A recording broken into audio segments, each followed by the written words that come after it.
So, folks, welcome to the show there, Fish in the Hoods with the Urban Dragon.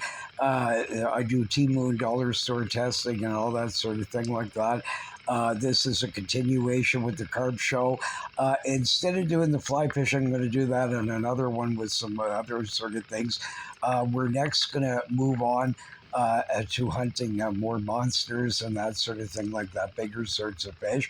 And I'm going to be testing some older rods and reels and some newer ones and that sort of thing like that.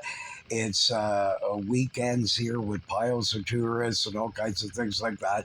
And you'll see some astonishing battles and some master angler fish caught one after another in an afternoon and that sort of thing like that. I'm going to cover another sort of paste bait.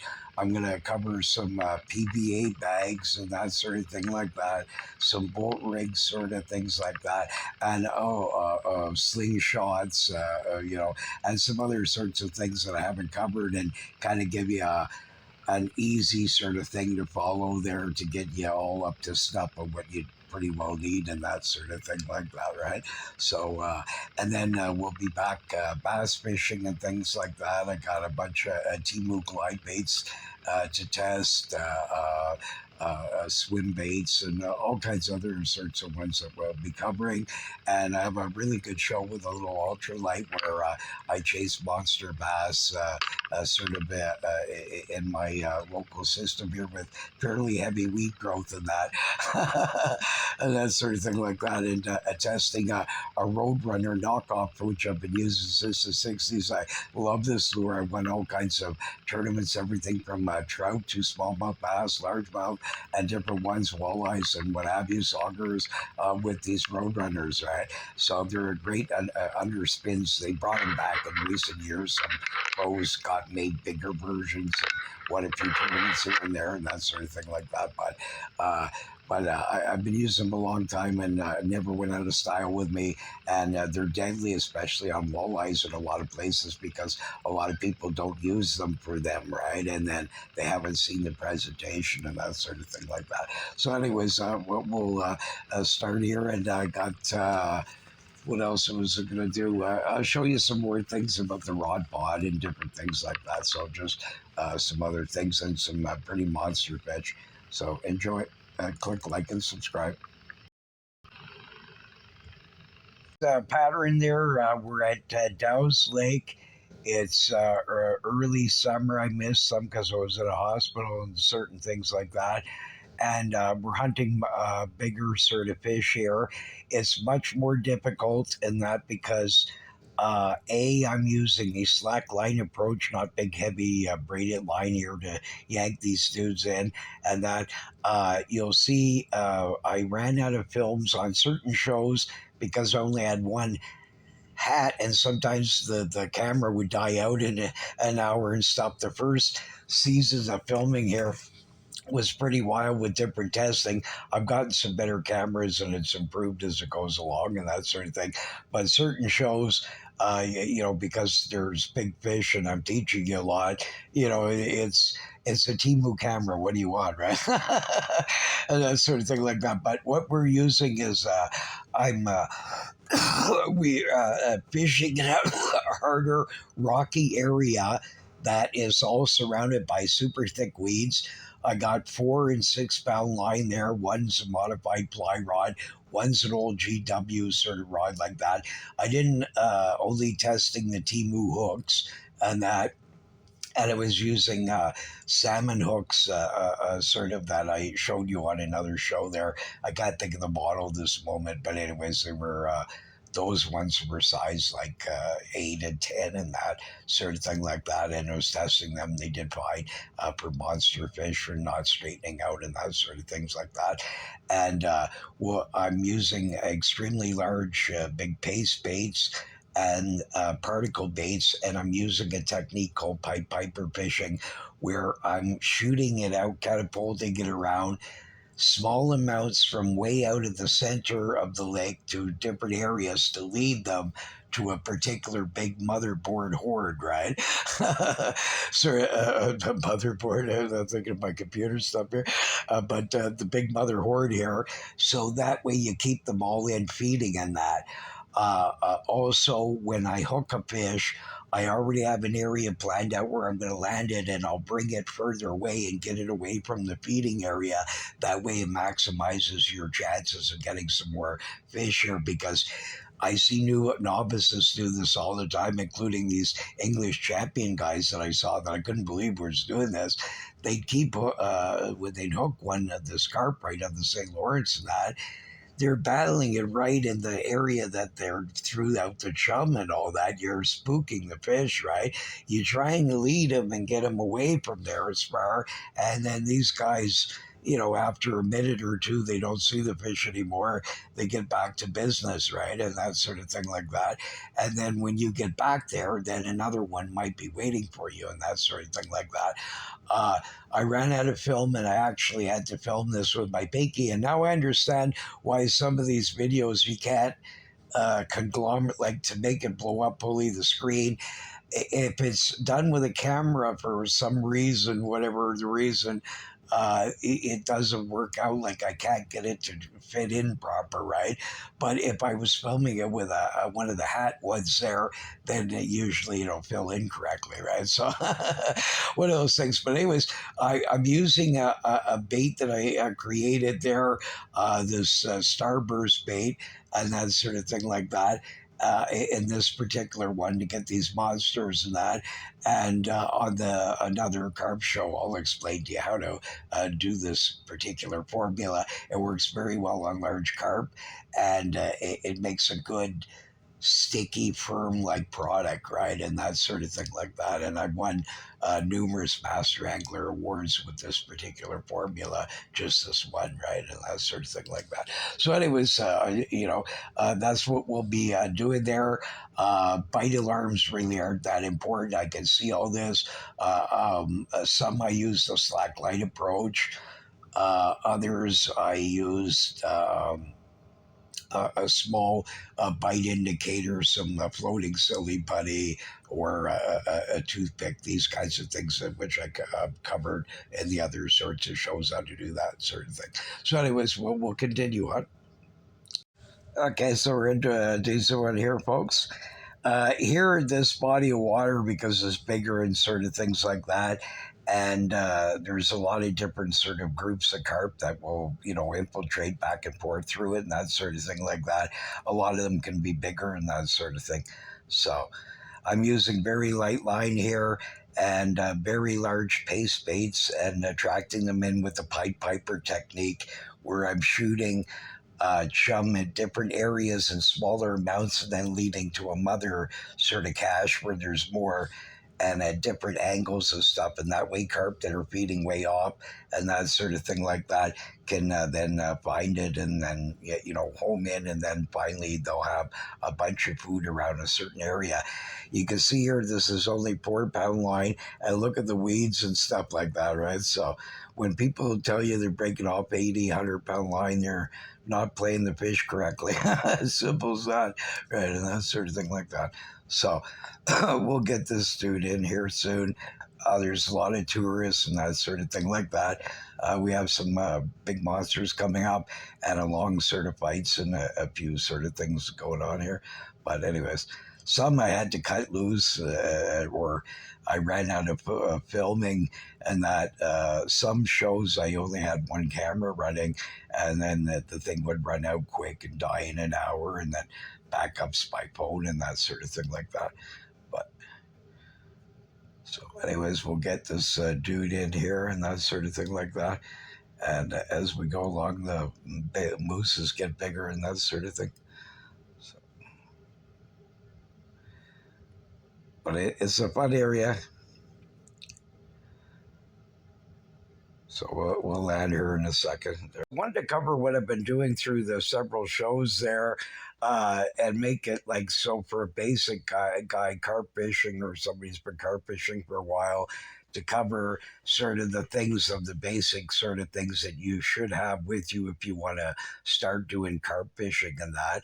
The hooks here are quite important, obviously, right? And that sort of thing like that.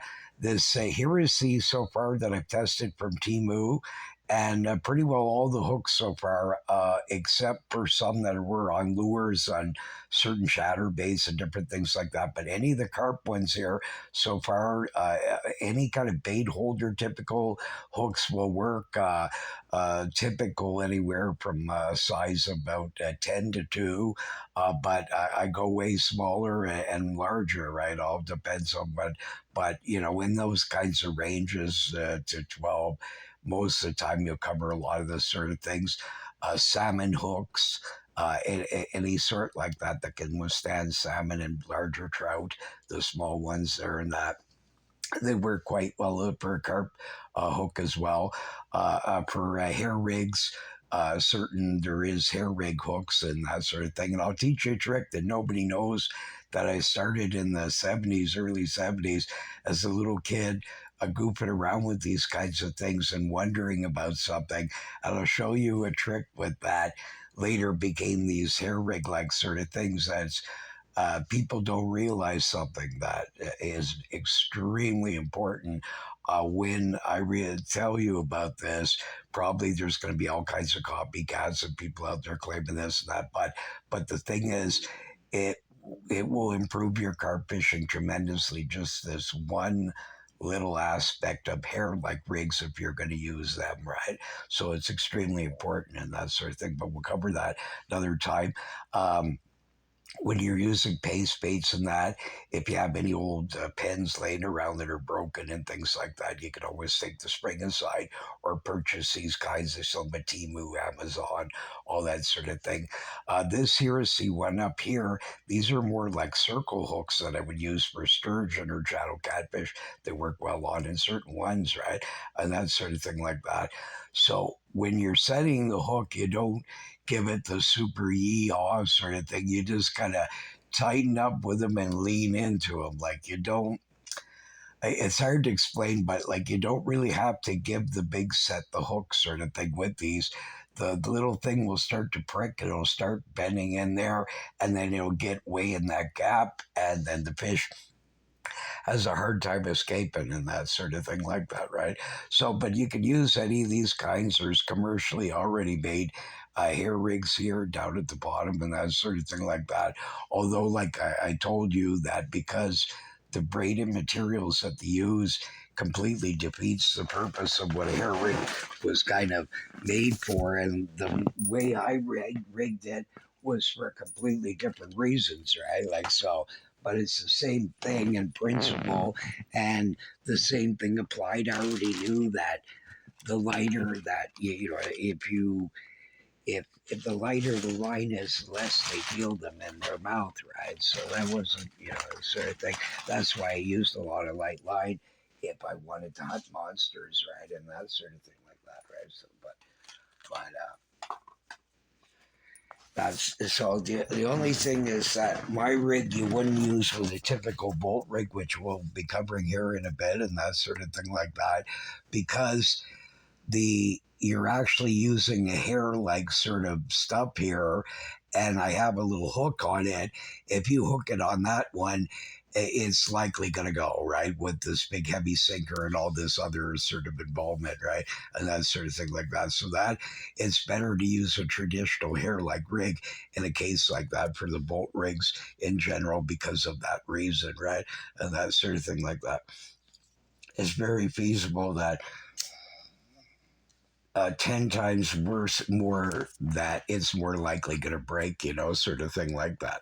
Now, the floats I've been covering here, this is what I've been using everything from toothpaste, shish kebab floats, carve my own out of a twig if I have to, any kind of thing like that. These kinds of wooden beads are excellent. They're not polluting the environment, they're nice, brightly colored. You can see them well and they have different size holes in them. So sometimes you'll get lucky, and some of them are kind of filled up a little bit, like where a factory sort of mishap there where it didn't drill through perfectly, right? And that sort of thing. Well, those ones sometimes are better because it's easier for, especially if you're going to be using a thinner one like a toothpick or things like that, right? But To make it a slip float, simply you take one of these wooden sort of pegs here and one of these Q-tip like plastic kind of varieties. Cut off the tips here, and it'll be hollow, right? And you can push it up in there. If it's too wide, you can always put like some kind of like a little glue gun or anything like that, just a little blob to get it in there to secure it, sort of thing like that, right? And away you go. And then you have a slip bobber, and then you get, like I said, those. I keep looking for this picture and I can't find it now. But anyways, they're from Timu and different 10 zillion places. They've been around for mass decades. They're bobber stoppers, right? And if you're really desperate, you can use even sewing thread. I've done that. Whatever, like a bead, and then you put some sewing thread, right? And it will prevent it from then, as long as it can block the area of the hole, right? The circumference of it, it will work. You can even use, if you're desperate, like a coffee cup from a takeout place, sort of thing. The lid on them, right? If you cut it and then poke a couple of holes in it with a little needle or something like that, right? Or a hook or whatever you got, then you thread your line through one part, push it up through the other like that, and it'll stick there a little bit, right? And I've used that out of desperation too, right? And that sort of thing. Or you can use it like this, where you're taking like a shish kebab float, different ones like that. Any of these little skewers, you might have to cut them down smaller. They might be too big for the carp. If you see that he won't pull it really fast and move away with it, then it's probably too much pressure there, and you might need to reduce it and that sort of thing like that. But you can take these dental elastics and affix it to a certain depth quite easily. You just slide on a dental elastic over your hook and line there, right? And then uh, put a bead onto one of these, right? And then below it, wrap the plastic, the elastic here around in circles and circles around the little peg here until you get a firmer fit and push it up. And as long as you can slide the line on it, then it's working correctly, right? But that you don't want it to move too easy, right? And that sort of thing like that.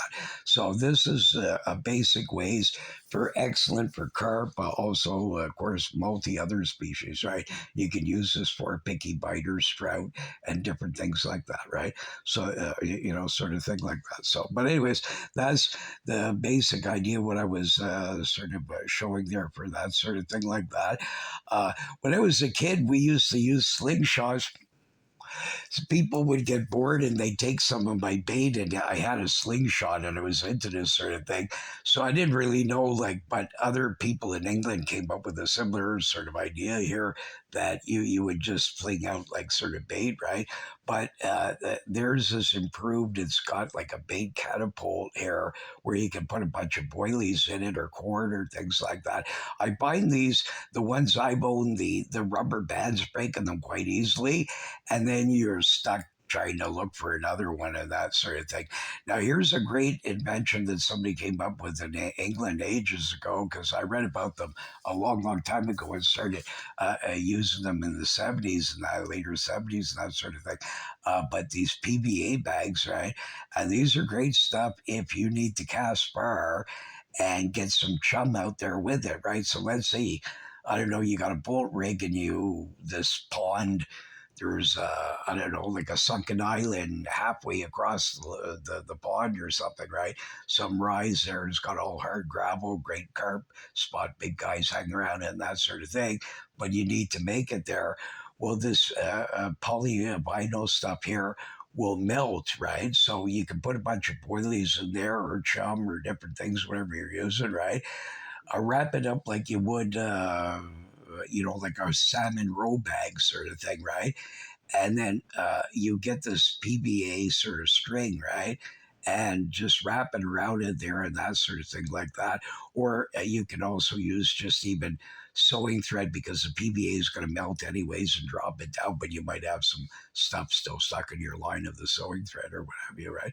But that kind of way. and you could make different sizes of it and that sort of thing like that. And then at least you got some chum and scent all coming around like that. But these bait catapults are great to shoot out bait further than you can throw with your hand and that sort of thing like that, and extremely useful. Uh, Especially if you're seeing the carp out further and you got to lead it into them, right? Like what I told you, I call it pipe piper fishing. I'll shoot it at different angles, smaller amounts, and then finally lead it to the big motherboard, right? Like the big mother horde here, sort of thing, right? Motherboard. That's the computer guy in me talking. But anyway, you get the idea here, right? So these are you can buy this on Temu, especially carp places, and there's other places that sell this kind of sort of thing like that. But it's extremely a useful sort of thing in the world of carp fishing for if you can't reach the chum out far enough. Another thing I could have shown you, I had one at one time and I lost it somewhere to move, but I had this bait catapult. And you can put like boilies in it and shoot it just like you go zap, and then the thing comes flying out like a catapult, and you can get a good distance with these dudes, right?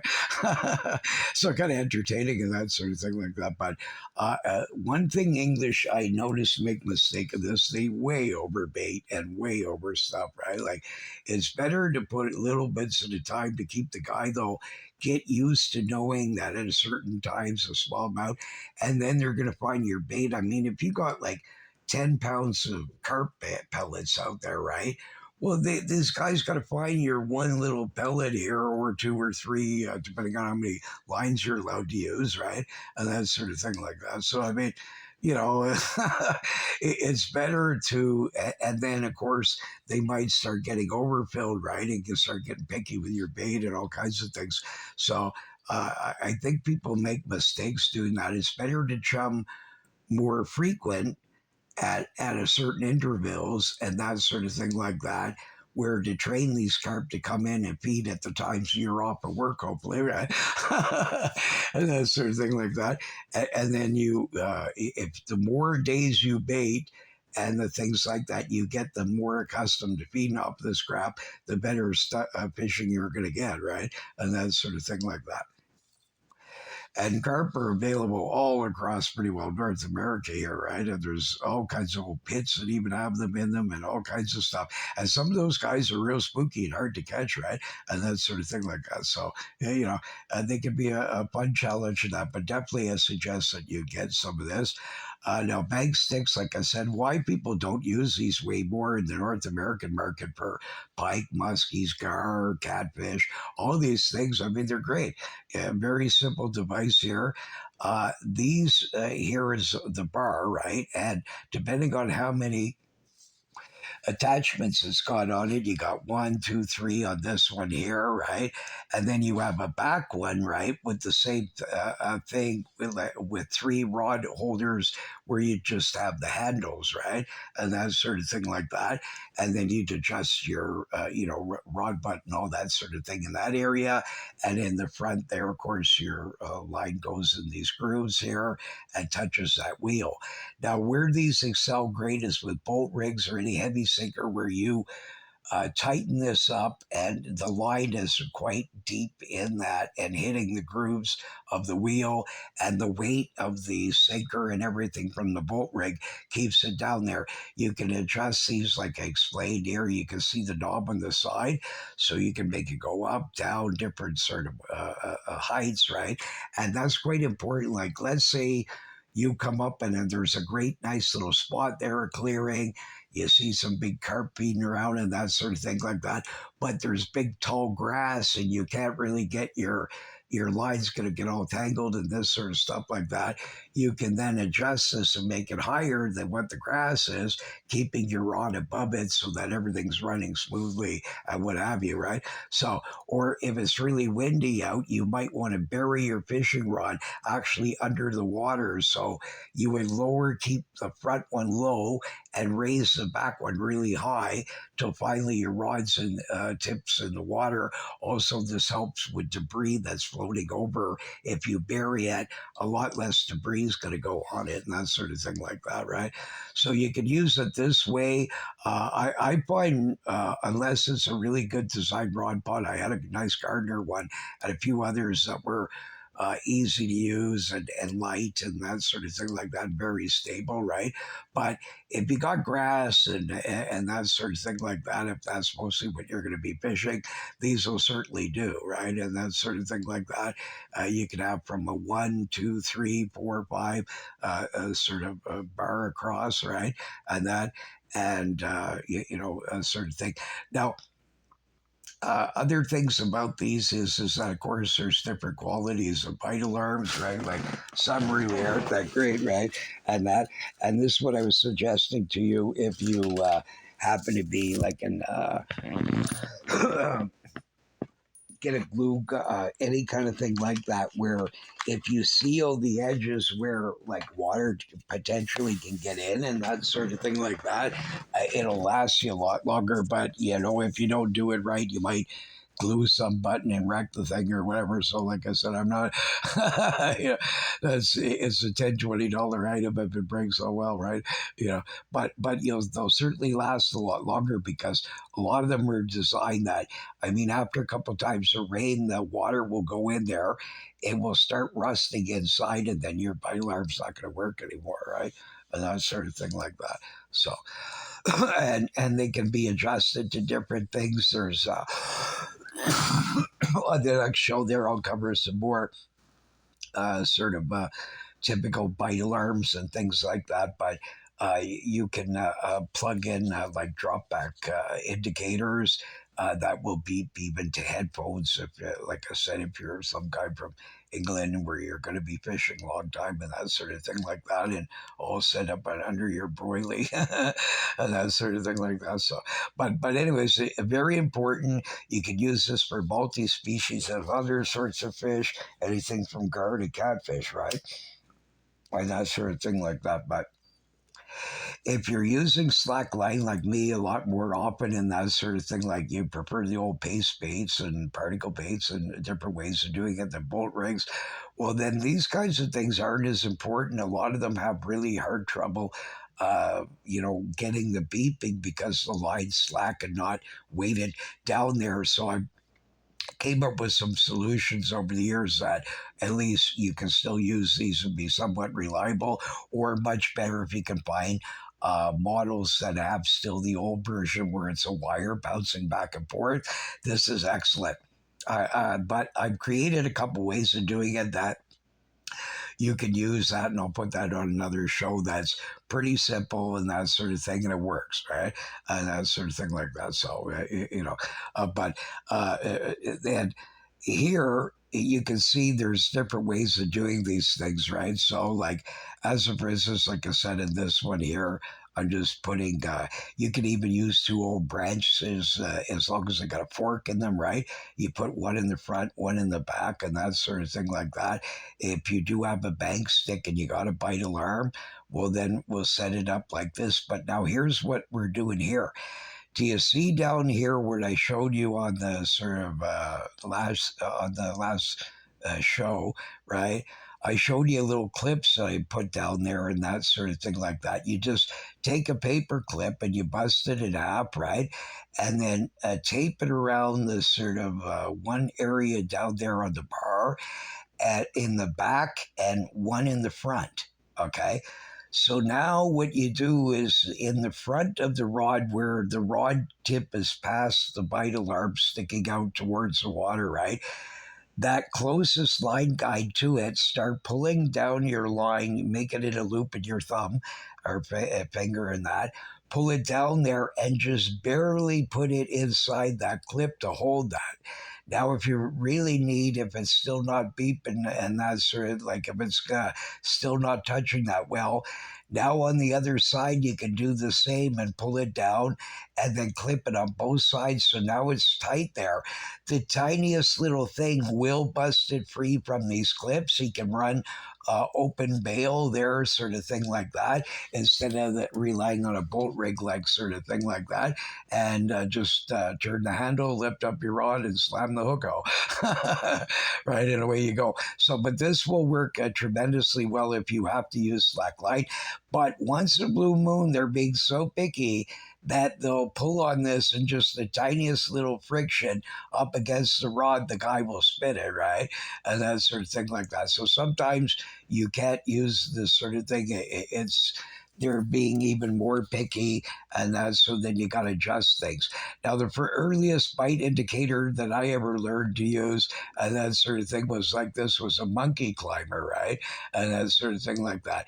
Now, a lot of people they use like bait runner reels with a bolt rig and that with a monkey climber or many different drop back bite indicators and many different ones, swingers and all kinds of ones. And we'll cover a whole show on that sort of thing like that.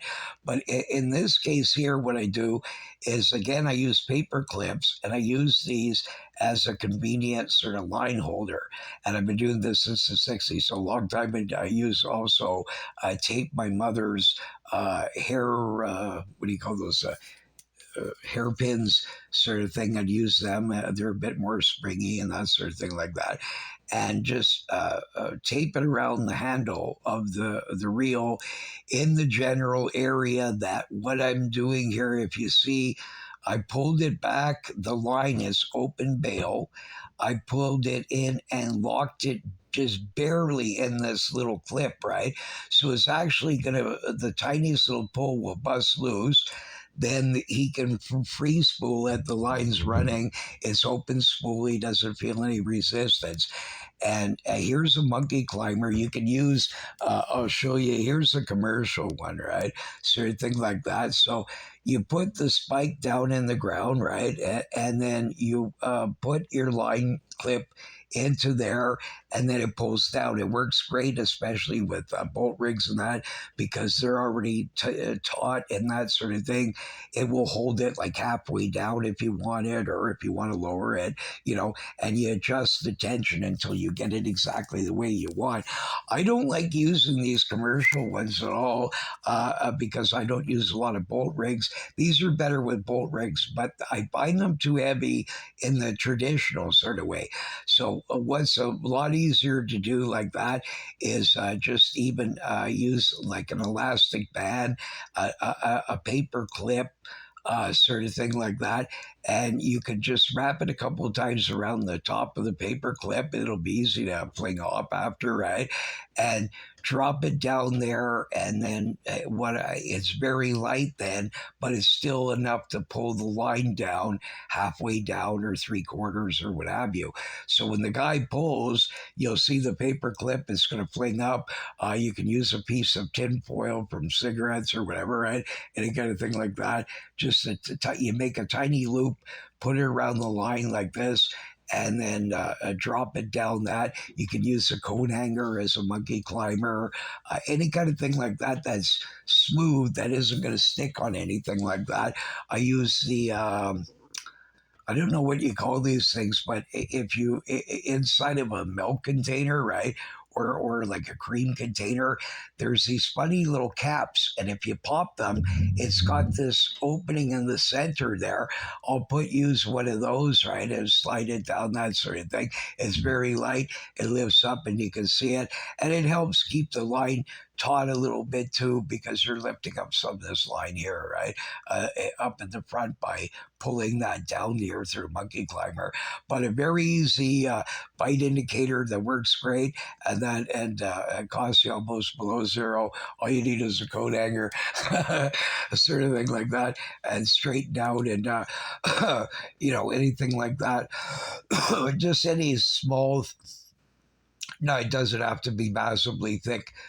Sort of one area, I mean, these aren't very thick as you can see, right? And that sort of thing. As long as it's strong enough to get into the ground and that sort of thing like that, and away you go, right? So a very simple sort of way of doing things, and that, and they work fantastic, right? Like a very old fashioned sort of way of a bite indicator when you're sitting there, all of a sudden you can see it. So you don't have to afford the big beeping apparatuses. You can get just two fork sticks, like I said, a coat hanger here, your regular rod and reel, and just space it properly so that it's like what I'm showing here. And that if you're fishing for catfish and suckers or carp are being real funny and weird stuff like that, sometimes you're better off. You can use just like one of these and fork it up like a whole catfish, tighten up the line like that, sort of thing like that. And you can see the little, tiny little taps and that sort of thing like that, right? From uh, like you would with a feeder rod or that sort of thing like that, right? So, but that's just another way of doing it. But very simple sort of devices here, and that sort of thing like that, and it's quite useful as you can imagine, right? Like I mean, it has fully so many sorts of purposes here that you could use it for, right? That is important and that sort of thing like that. So, but and so here's a typical. I gave you instead of me digging through a bunch of bags and that sort of thing like that. I'll show you a typical bolt and hair rig here sort of deal, right? Now, a lot of times what I use is I'll put like a crate or barrel swivel and trace leader material. Let's say I was going to use spider wire or a 20-pound line or whatever, right? And a typical sort of hair rig and that sort of thing like that, right? Then I'll have it, let it run like so much, maybe 6 inches to 3, 4 feet, right? And this is a running like bolt rig where eventually the guy moves off a little bit, but he's not like startled yet. And then he starts to move off faster. And then he finally hooks himself here with this heavy bolt goes. I find bank sinkers most of the time inexpensive and easy to use. A bare minimum of 2 ounces to 4 or 5 ounces, even sort of thing like that, depending on the one and that. And but if you're going to use like 4 or 5 ounce ones, make sure if you're using a carp fishing rod that it's rated for at least 3, 4 pound test curve, right, and that sort of thing like that. If it's like 3 and under ounces and stuff. I've gotten away with much lesser and that sort of thing like that. But uh, it's better, for that. And also you'll be able to catapult them further and that sort of thing like that. Other ways that I'll do it is sometimes I just take a crane swivel, or if they're being real picky and things like that, I'll snap the crane swivel off with a pair of wire cutters and just leave that little circular part left with a little bit of wrapping a few times and that sort of thing. And I'll attach the line that way. I do this also with braids. I see people all the time, they have these braid knots where they attach braid to braid. That's the worst mistake you could ever do. All those are garbage. If you want to survive where you're not breaking off fish all the time and that sort of thing like that, these things are super powerful. You get a very small one, as small as you can put your line through and that sort of thing, of a grain or barrel swivel, and just cut it right at the edge there, just before, like, leave a wrapping or two on it, right? And that sort of thing like that. And you tie just on the one hole, it's big enough to tie both. So you tie one way, the braid, and then you tie one the regular mono. There isn't that sort of thing on it now, that pressure and all that. It works, man. I started doing that right away. That's the first thing I started. I was one of the earliest people in the world to ever test braids, right? Because I worked in sportsman shows and taught people how the earliest flipping and pitching in Canada and things like that. And I had knew all kinds of reps from all kinds of different big companies. And one of them got me some of this that they were testing before it was out on the market. You can get bank sinkers, especially a lot of saltwater sort of distributors and things like that. And again, you want them anywhere from for a boat rig like purposes, 2 to maximum 5 ounces. Three is probably about standard, right? And that sort of thing like that. Here's some commercial made hair rings, and you can see that there's a screw in the bottom. So instead of you using like a boilie screw and that sort of thing to make a hole through it, you're going to take the screw and screw it in and keep screwing in that. But I have seen a few of these fall off before, right? And then so I don't particularly like it that way. I'd rather screw it right through it. I pull the loop through there. I'll show you that in a second here, sort of thing like that. And then on the other side, I use like sandwich wrap ties. That's the best thing I've ever seen because once it goes in there, you can pull it right up so that they don't even get that in their mouth. But it expands, and it's really hard to get it out of there, right? So it works well, and all it is a little bit of wire inside, and it's not very polluting, right? Compared to some things, right, and that sort of thing like that. So, but one roll would last you a lifetime, right? Like you can make zillions of boilies instead of getting boilie stoppers and that sort of thing like that. Uh, Homemade ones that I make that I use for everything from sturgeon to catfish, carp, like boat rig like things to just big heavy slip sinkers and different ones like that is you can go to any like dollar stores, hippie like places, let the sunshine in. Anybody that has these tea candles, and the bigger they are, then the more weight you're going to get out of it, right? And that sort of thing like that. But all you need then is an old melting pot. You can buy lead at these junkyard like places and ones like that where they deal buy scrap metal and that, and you can buy it cheap and that sort of thing. So you heat it up in your pot there, right, and that sort of thing like that. And then what you do is that I do it outside in someplace safe. As poisonous lead is really bad to breathe. Make sure you're well protected and everything like that. I at first I used to do that and just started getting sick and didn't realize what was happening to me, right? And it was because I was breathing too much of this stuff, right? But I'd sell it to the stores and make homemade sort of giant spinner baits and weird things that I sold, right? And that sort of thing like that. But anyway, so when you do this, right? What you do is that go outside and hammer into your back lawn, let's say, or whatever, right? Like take a nail, right? And put one of the teeth sort of things on it and just hammer it in there a little bit so it goes through and locks it in there, right? And whatever, if you need 5, 10 of these or something, or you can put them on a board and hammer it in if you don't feel like putting it on your lawn or getting any lead on there or that sort of thing like that. But you can even do this in sand and things like that, right? But whatever the case, uh, do it so that when you pour in that you fill it up, right, and once it cools there, you'll be able to pop these suckers right out, right, and it will have the hole from the nail there, right, and that sort of thing like that. And then you can use this with a bolt rig like sort of effect by, like I said here, what if you use like silicone tubing or anything like that, or a barrel swivel or anything like that, you can attach your leader material here, attach your barrel swivel, and then it will start sliding and affixing, locking inside the silicone tubing.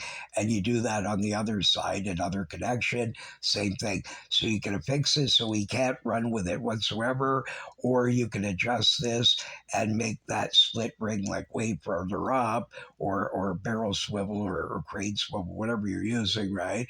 up further to let them run with it a bit, right? And that sort of thing like that. Again, you can pop these off the bottom if you like, and that sort of thing like that. But if you use these tea candle ones that I created decades ago, there, I find these work really, really well. And they, you can also get like cheap snap swivels, that the kinds like a Walmart would carry or any of those, and they're good because then you can pop this in that hole, right? Get a snap around it, right? And then you can attach like a liter of material to it, put it the top, just like a barrel or a three-way swivel, any of those kinds of ones like that. And then you can attach it to that. So what happens is, if that giant carp is running around and he snags, make sure that line is lighter than your main line here, right? And that sort of thing like that. And what would happen is that it will bust. Either that clip is going to straighten out and you'll get your whole rig back with the clip and everything, but you'll just lose the sinker. Or even if it breaks, at least the carp, your line isn't broken, your main line, and that sort of thing like that. So it's another way of doing it and that sort of thing like that. It's very much like a three-way river rig if you rig it like that, sort of thing like that. But instead, using the sinker at the bottom with a snap swivel that's cheap that you can lock in there, but with a good yank, it would bust it open and break it free, right? And that sort of thing. And just a little bit lighter line than your main line, right? But these are basic ways of like a bolt rigging sort of thing like that. You can just totally affix these. Like you could crunch it down with a pair of pliers if you wanted to. And that if you were desperate, you could use a bunch of bullet sinkers in a row and that sort of thing like that. There's a lot of different ways of doing it, right? Sort of thing like that, right? But sort of thing like that. No, here from Amazon and Temu and different places here, you can see a bait needle right now. Here's the different ways that I did in the last four shows there, several different ways of presenting in that. I was using, like I showed you there, homemade slip floats, right? With my kind of rig, this mini maxi sort of rig, because I don't have any big terminal tackle on it, and I can land the monster even on the small hook and light line if I'm careful and that sort of thing like that. Just regular paste base with also toothpicks or shish kebab floats. Same thing here, covering fully, or if you're having trouble missing fish and things like that, let the hook, the sort of the barb and the point and the gap sort of area sticking out, cover the rest, and then cover that up with a few particle baits, a piece of worm, sort of a crab tin or anything like that will work. That you're now kind of covering that too, but it's because it's so weak, the particle baits and everything like that, that the point and everything will go through and you'll be able to hook them proper, right?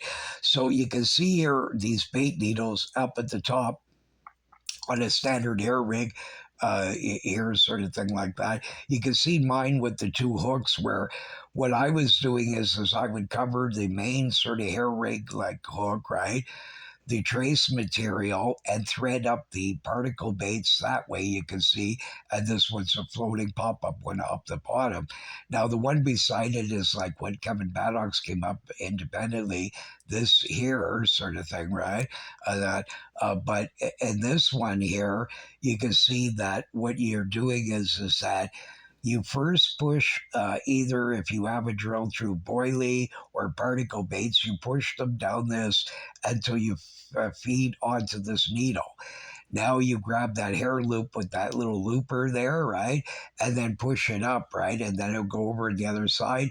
Then you use like a Boilie stop, or like I said, if you want to use what I use, the lunch ties and that sort of thing like that, they were great, and that sort of thing like that. Now here's a set that's probably sort of better for everybody. You got a Boilie drill here, a ones for smaller particle baits to larger sort of boilies, right? So a different size sort of needles for each one, right? And that sort of thing, like a comfortable little kit and that sort of thing like that. Uh, what I came up with there when I first started doing this later '60s, that and when the first worm blowing came along and that sort of stuff, I used to just use pieces of sponges to float it off the bottom. But you can see there, if you get a standard needle, you thread up all the bait, even on a regular hair rig and that sort of thing like that, and you can thread a piece of worm on there and then blow it up, and it will float out and help it float up off the bottom. And you can flavor the worm if you wanted to, and that sort of thing like that. If you're being picky, not eating worms that much, carp aren't massively fussy off of worms, right? It's just a random bait that you'll catch a few with and that sort of thing. But they're not massively turned off from it either. So by mixing the two together, it's usually going to be a success, sort of thing like that, right? So, but that's the basic idea of a lot of these sort of things like that. There's 10 million more things to cover on another show. I'll tell you how to pick sort of rods for carp for the different sorts of things, from using them from boilies to long distance to all kinds of things like that, right? But anyways, this gives you the basic idea of all the sort of things that you'll need, right? So anyways, now we'll start hunting some monster carp and that sort of thing like that. So stay tuned. So, folks, we're into another one here. Same problem. This is only 4 pound test line, and a lot of people. I was talking to some guy, and he fishes actually carp. He tries and makes it to the world titles and stuff. And he was telling me how they break them off on like 60, 80 pound line, and I just don't understand this because I can reel in monsters on 4 pound line and heavy, heavy weeds. No problem. I've won tournaments even coming with 2 pound test line. Been behind people fishing around logs and still was able to get them in. So if you're careful and take your time and not be in a hurry and that sort of thing, and not stress the line, you have to be able to sort of understand how much you can possibly take at any one given time, sort of thing. This one's a smaller one, but she's coming up there now. But the amount of weeds on, sometimes I'll have like piles and piles of weeds on it and still get them in. No, carp. Oh, carp. Nice. They get good size too, huh? Well, I've taken them over 50 pounds in here. Really? Yeah, gigantic ones like 4 foot plus on them. This one feel like 20? Huh? What does this one feel like? Oh, no, this one's a small one. It's about 10 pounds at the most. I haven't even seen it that well. Huh? No, you wouldn't eat anything out of here if you'd have to be insane nearly. But generally speaking, are they, if they were in different water? Yeah, because they don't eat like, it's actually game fish that are the most poisonous. They eat the small minnows, and in the minnows that get the mercury and everything, right? But carp don't eat very much minnows, a little bit sometimes if that's all that there's available. But in general speaking, they're not sort of the foods that they eat doesn't really have that sort of toxins. So you can even have a gigantic carp and he'll be way cleaner than a trout of the same sort of sort of thing, right? So anyways, we'll land this thing here in a second here. Okay, take care. Bye now. Pattern there, we were using several different sort of things. What I was explaining before there, if you see the little lead pour down at the bottom and the tea light there, All you got to do is just hammer a nail through it into a piece of wood or whatever, some kind of stable area, and you pour that in there, and you can see this dollar like silver dollar like shaped sinkers, right? These guys will go through crevices and bounce right out. I've had some for 20 years and they still haven't snagged even. Right, and that sort of thing like that. So here's a basic way of rigging it. If you use those cheap inexpensive snaps that you'll get at Walmart, Canadian Tire, those kinds of ones, and that, and you just use a lighter trace material than your main sort of line here, and tie that up to either a three-way, or you can do it with even a two-way, a barrel or a crane swivel, or even, like I said, cut it in half. As long as there's a solid ring attachment there, you could even attach it that way, both of them, right? There's room enough in the one eye hole to tie one way and one the other. So what'll happen is if the big carp did bust you, or you got a big snag in that, a lot of times it'll bounce off that clip, and then you'll just have to replace the sinker in that. If not, even if it does bust, at least then your main line won't break and you'll have the carp on in that. I was using paste baits in that. You can either fully cover them, or like I said, if you're having trouble hooking them and stuff, if your rod's a bit noodly or whatever the reason, right? And that by allowing half of the hook out here, the point, the barb, and sort of some of the gap there, right? And threading particle baits on it, a piece of worm, anything like that, where you can now, because that particle baits are quite weak, it will go through, right? Like you shouldn't have a trouble setting the sort of hook like that. Here's my original rig, the mini maxi rig. You can see the next one there with the two, with an extra hook, and that was the only difference between a regular hair rig and that is I was threading it up over the little hook. These guys are using a needle, right? But these sinkers work extremely well for catfish, sturgeon, all kinds of different species like that. You can affix it. Simply, you don't even have to do that if you make a hole through it, right? Or you don't even have to do that like I did it before, where I didn't have any nails with me. I just poured it in and then took a little drill and made a small drill hole, right, the size that I wanted, right? So that's another option. That again, salmon bait holder hooks. See that it says that it's carbon steel and that they're forged preferably and that sort of thing. There are certain ones made for carp and that sort of thing like that. And so far, all the ones I've tested work fine and that sort of thing like that. So we're in historic Dow's Lake area, like I said. And next time we'll be using actual regular boilies and that sort of thing like that. But in this particular one, I'm chasing monsters here and using very large paste baits and some particle baits mixed in, and a bit of mixture of every one of these kinds of presentations, right? But all you got to do is get yourself a lead pourer, right, and that sort of thing like that, and a melter there to melt it down and that sort of thing like that, a lead ladle, and away you go, right? You can use, and the bigger the tea cups, like the little tea candle containers are, the more wider they are, the more weight you're going to get, and that sort of thing like that, right? So the small little ones, I think, are probably about 2 ounces or so, right? Somewhere in that sort of range like that. But it's convenient, it works, and you can affix that with silicone. You could make it. You could even do like a helicopter rig with these. I'll show you how to do one of those. That sort of thing like that. Great idea. Some guy in England came up with that one, and I've used it for decades, and it's very good, and that sort of thing like that. So, but anyways, if you stay in with these sorts of hooks like that, salmon, forge hooks, anything like that, right? These are the kinds that you want most of the time, and that sort of thing like that. If you're going to be using my method by using a much thinner line, 4 2 pound, this invisible thread, sewing thread, and the tiny little hook, and that Don't use any sort of bolt like sort of principles here. Just completely from that, because if you put those sinkers on and that, you'll never land this fish, not in the highest likelihood, right?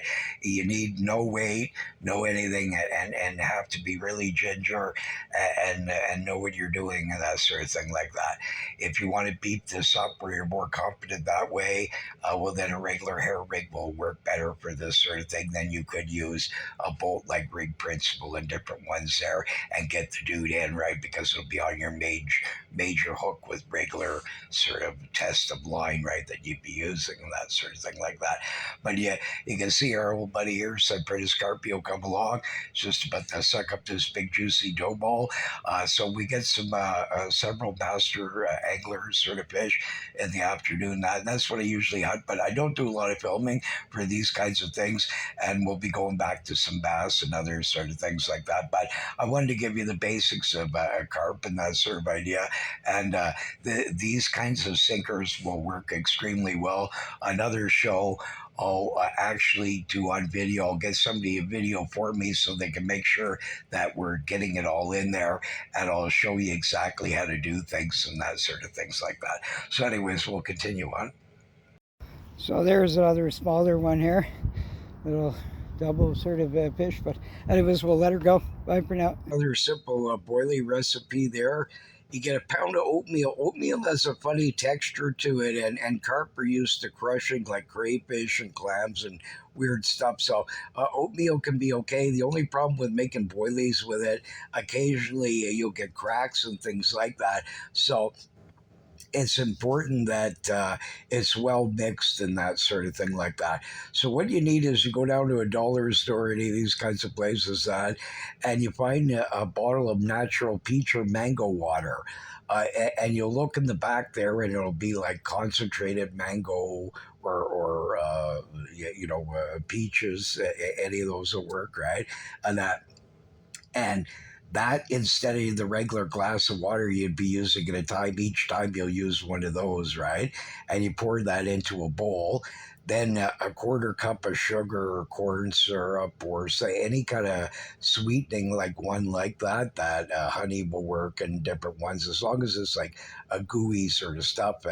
And you add a quarter cup at a time of the oatmeal and stir that in there, keep whisking around until finally you get this consistency that you can roll into balls, right? And that sort of thing like that. And then once you've done that, then if you need to make more, you're going to just repeat the process each time, right? And that sort of thing like that. And if you're having a trouble sticking in that, you need some other kinds of ones like arrowroot flour, wheat gluten, rice flour, any of those kinds of ones. They stick pretty good and that sort of thing like that. So if you put it like an extra little quarter cup in there, and if you need if it's now a bit too dry, just very small amounts of water at a time, right? Like, don't take the whole big whole new glass and pour it all in there. Just a small, like a tenth of a glass there, stir it around, keep doing it. It's better to do it that way, and then finally you'll get the right sort of consistency, right? And then once you do that, I'd put that in. I didn't have room to put that in there, but again, you should always have a roller and some kind of thing, and put it in a big bag, and munch it all in there so that it's really well mixed and everything, and consistency is similar across the board, right?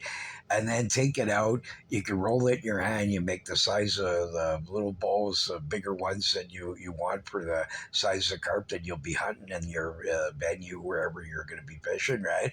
And that sort of thing like that. And after you shape them there, the different ones, put like 10, 15, 20 at a time, sort of thing like that. It's better not to pour like 100 in there and that sort of thing. It's better if you just do smaller amounts. Wait 2, 3, 4 minutes, 5 minutes. It all depends on the stove and a lot of things, but and how well it was boiled in the first place, and different things like that. But usually around 3 minutes, you'll start seeing them popping up and floating, right? Put that on some kind of thing that where the water can drain away from it, right? And you might want to, if you want to let it rock harden longer and longer and that sort of thing like that. Uh, check it every so many hours and turn it around to different areas where it may be still not drying up as proper and that sort of thing like that. An old screen from a window works really good. Any of that kind of stuff you can put in your back porch on like a baking pan and stuff like that, and just let it dry out in the sun and that sort of thing like that. And then package it in convenient bags of the sizes that you want and that sort of stuff like that. And if you like, these will last a lot longer than the typical ones with the eggs and all that sort of thing like that. And that. And if you don't have that, you can always use you can go in a lot of German like places, European and ones like that. They'll have these specialty stores, and some of them have this like peach sort of nectar or different ones like that, or mango syrup or that, or you could use like the jam, right, like peach jam, mango jam, that kind of ones like that. And the say you put like instead use a glass of water instead of that if you don't have the regular sort of peach or mango water, right? You could use this instead. Put that in, but use like a regular glass of water instead of the bottled water, the little bottle of water, right? And each time when you get it the right consistency, always make sure you have more dried oatmeal and flour in that.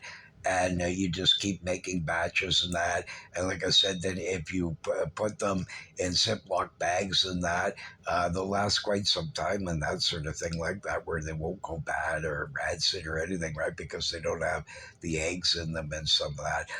Also, if you want them preserved even longer and that sort of thing like that, by adding some Jello to it, like you can. I'll cover a different basic one like that. Some strawberry boilies with jello and that sort of thing like that. So what I tend to do is use real stuff, but I'll also put some of that in there, and it helps preserve it, right, and that sort of thing like that. If you have one of those old air dryers or things like that, they're excellent. And I'll cover another time how to do it in a microwave and different things to speed it up and that sort of thing. But anyways, this is just another one of the many ones you could use. This one will sink, but you could replace the oatmeal with some lighter sort of ones like that and get a floating variety with the same sort of thing. So, anyways, we'll continue on. So there we go, folks. Another one there for the thing. We'll let her go in a second. Bye for now. So there we go. We landed her, folks. There you can see the sort of rod, but we'll let her go. Bye for now. Big scrap, folks. 4 pound line, super heavy weeds. Fighting fish with Pinky while trying to hold this cell phone to get this recorded. Was this master angler giant carp landed? Yes or no?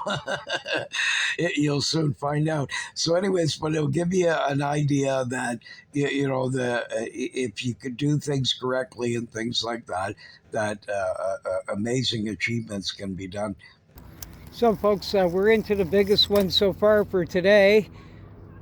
It's a much longer fish than the other 4 that we got so far. Oh, look, I don't know if you can see this line. It's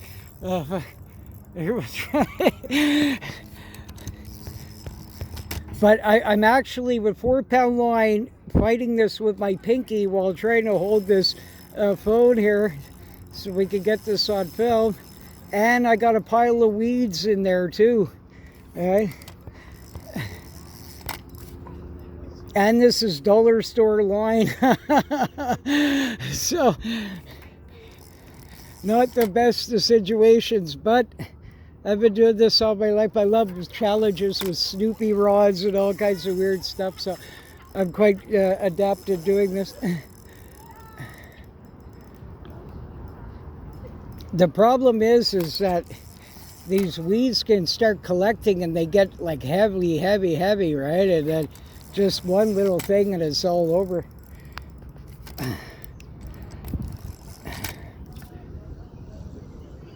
Oh, she doesn't even want to come off the bottom, barely. Oh, oh, there we go again. I don't know if you can see that, but she's going. Oh, yeah. She's heading right out to the ocean blues here. We're in big trouble. It's a longer fish, anyways. Tough stuff, and a tiny, smaller sort of a hook and presentation here. So.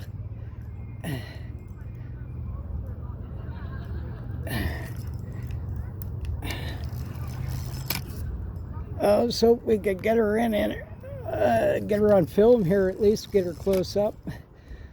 Oh. The worst though is these weeds. You can see the big pile of weeds there. I don't know if you can see it or not. Yeah, I guess it's picking it up. This is mixed in with this brute.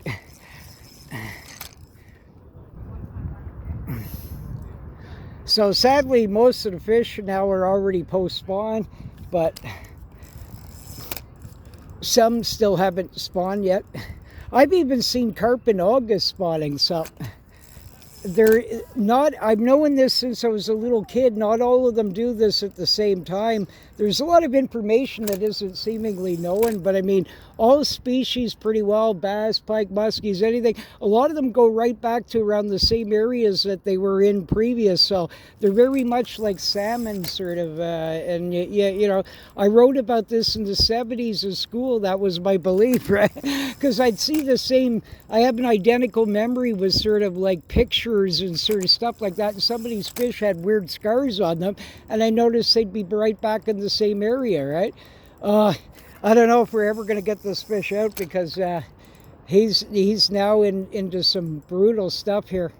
He's coming along, but just barely. If we could get her out of this garbage here, then it would be a lot better. But it's... We're having a rough time here, boy, I'll tell you. Look at the amount of weeds that's on this thing. It's collected.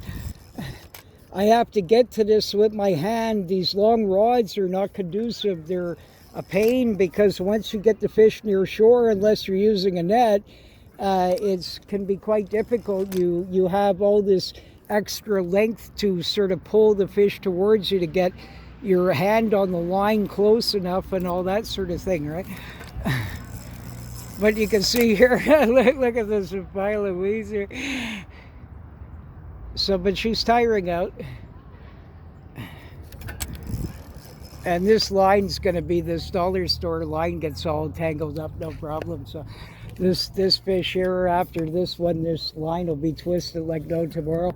But we got to get this stuff off here if we're going to have any sort of a, heavy fish. Oh. But I still can't get this thing towards me close enough that I can... Yeah. Wow, this is brutal, man.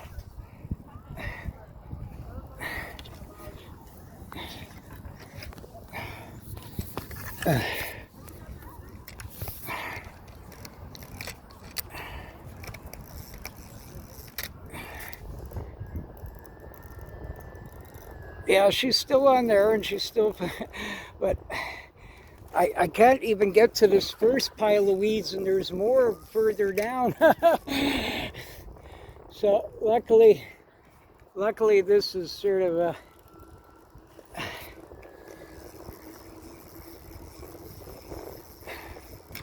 So not bad for an old thing that came from one of those river kits there that Wind River sells. So this poor little reel is really not meant for this sort of thing, right? But we're trying to get this on here. Oh, thank goodness. Okay. So now we got rid of that part. Now... So we're still into her here. I don't know if the last one's saved or not, but anyways, I was able to get some of the weeds off. But big fish though.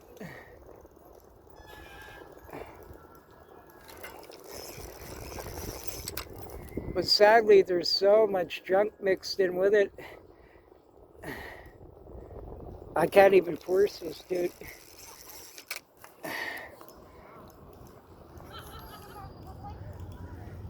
I hear people complaining that 40, 80-pound braid breaks them off and stuff like this, and I find that astonishing. I've landed carp over 4 feet in length, you know what I mean, on 4-pound test line, so I don't understand, like, what it is that they're actually doing to cause such, you know, and even in heavy, heavy snags, I can get them, right? Just like I'm doing here, this place is loaded full of weeds, like 5 bazillion tons of it, right?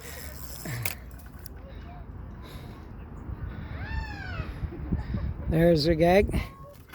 Watch out for these people. They'll run right into over your lines and everything else. a lot of them have never been on one before, and they rent them over there, and these guys don't really explain to them anything. So, and they don't watch where they're going. They'll go right on the shore and cut right over your lines and everything as well.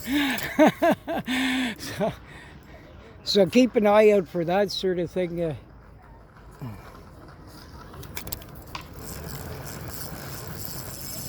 This line's going to be just twisted as hell. Ugh. But you can see her up on the surface there. I don't know if you saw the wave there or not. But... oh, yeah. But big fish anyways. Not a monster to me, but I mean for here at this time of year and it's spawned out fish, it's decent.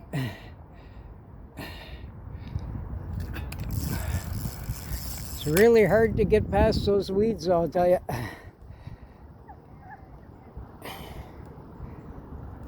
And the worst part is trying to hand land this right at the end, because the line, what happens is it'll start twisting around your rod tip, and you have to actually grab this by hand. You can't sort of do it this way with the rod. Sort of at a certain point, once you're right at shore, you need to sort of then grab the line right at the last minute and sort of thread them in, right?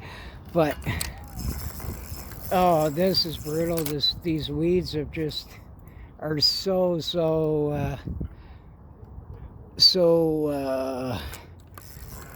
tangled up in this. But there we can see her now there. Yeah, big fat fish. Nice.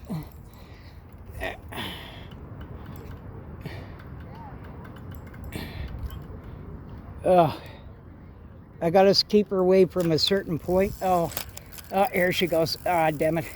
There's snags in certain areas around here that is sort of, if they get in this, it's all over. This fish is extremely heavy, so I can't sort of pressure them on 4-pound test line. There's not much you can do. And as you can imagine, trying to battle with a phone in your hand too, to boot.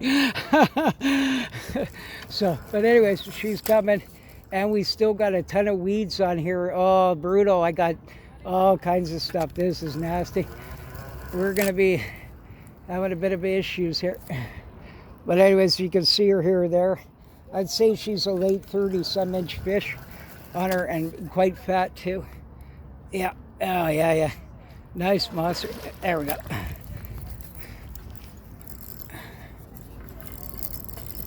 Oh, come on, man.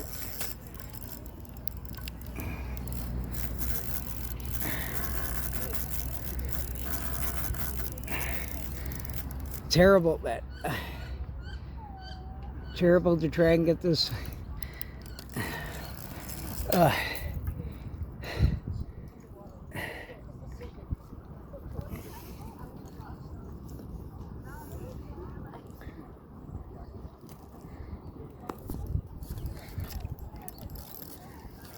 Would you calm down? Jesus. Should calm down. Being a fucking pain in the ass.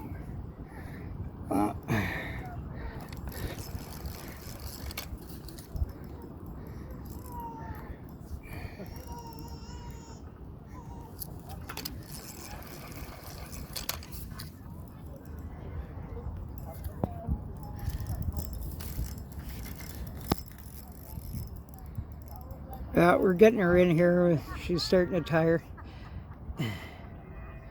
But you can see the giant pile of weeds I got here. So it's no good. We might have to shut this camera off here soon, because I'll try and get a picture of her up on the bank or something after.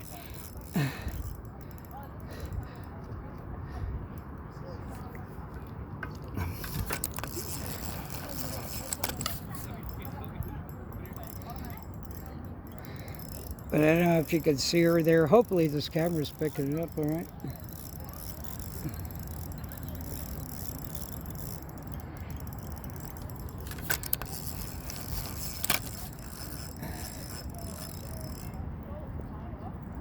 Man, we're in bad trouble until I can get these weeds off.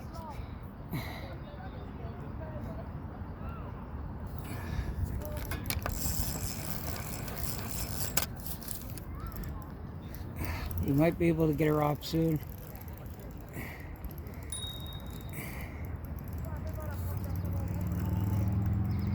Look at the pile of weeds stuck on this, and you can see the fish there now. And this is another problem is that they can bump off with the weed weight. It makes the hook sort of do different things because of all the extra weight.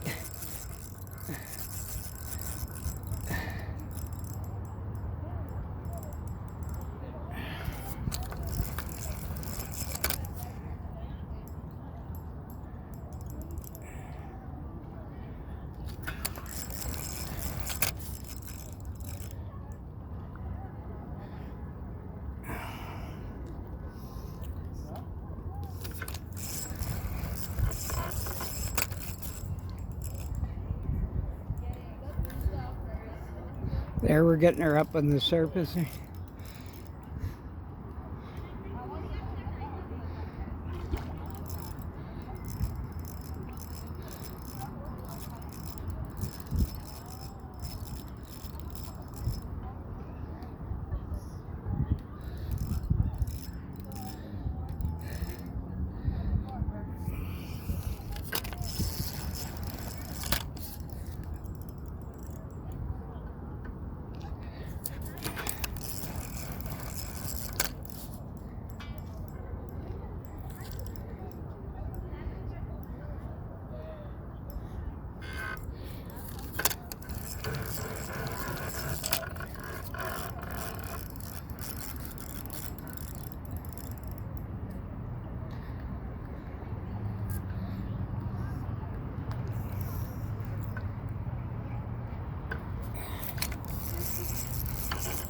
Wow, these weeds are just terrible. We might get lucky here. I might be able to get rid of something. No, it's still in there, jam-packed, man.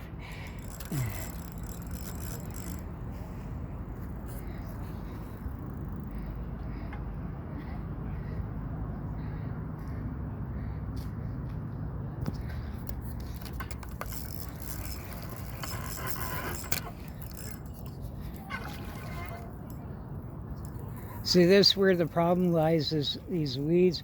There, we might have gotten out. Still can't shake these suckers.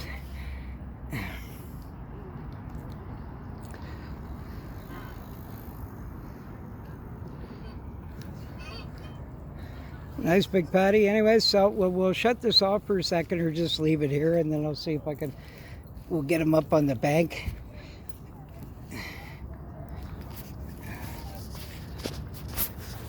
Okay, we'll shut it off for a second. No, they have teeth in their stomach. Here, just could you hold that for a minute? I just keep filming it. Yeah, okay.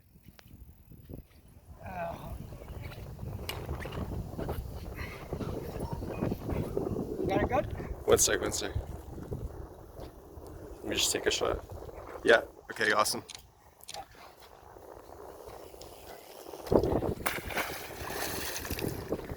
Actual larger fish than that was another master angler sort of fish there, and you'll see kids on the left there that are the fishes are roughly around the size of them, some of them, right, and that sort of thing like that. So pretty entertaining. But anyway, sadly we ran out of film and that sort of thing, so I got this last clip there, and then next show there we'll be doing regular bite alarms with bolt rigs, and I'll cover some different techniques for that sort of thing like that. So and I'll give you a synopsis here of what I was testing and using, and then like I said, we'll continue this on as well with fly fishing, different boat like rigs. I might even do a float tube one for carp and that sort of thing like that, which is kind of entertaining and that. So, anyways, hopefully you enjoy.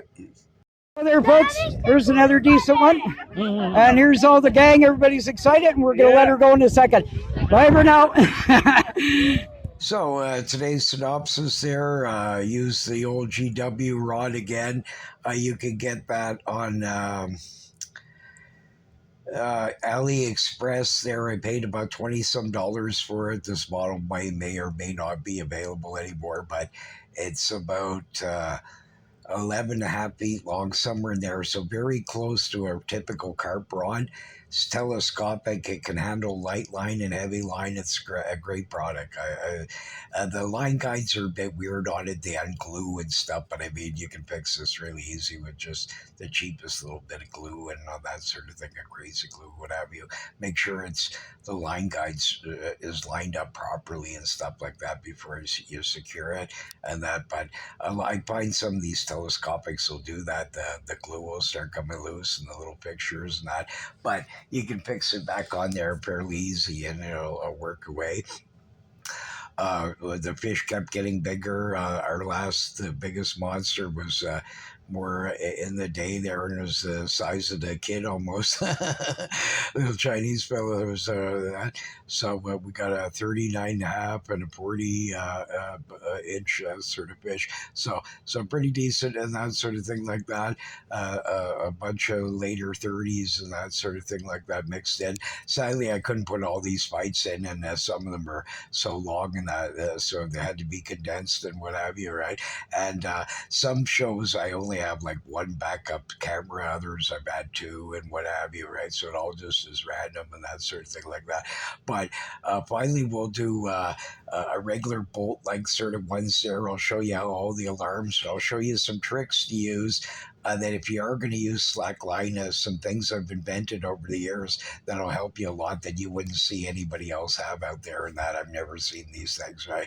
I'm the inventor of them and I've been using them a long time, right? So, so anyways, hopefully click like and subscribe there. Keep our waters clean or our poor mermaid ladies here are going to turn green. And again, this has been I Wear the Magic Ring, a King Solomon production, right? So click like and subscribe, and I hope you have a nice day. Take care.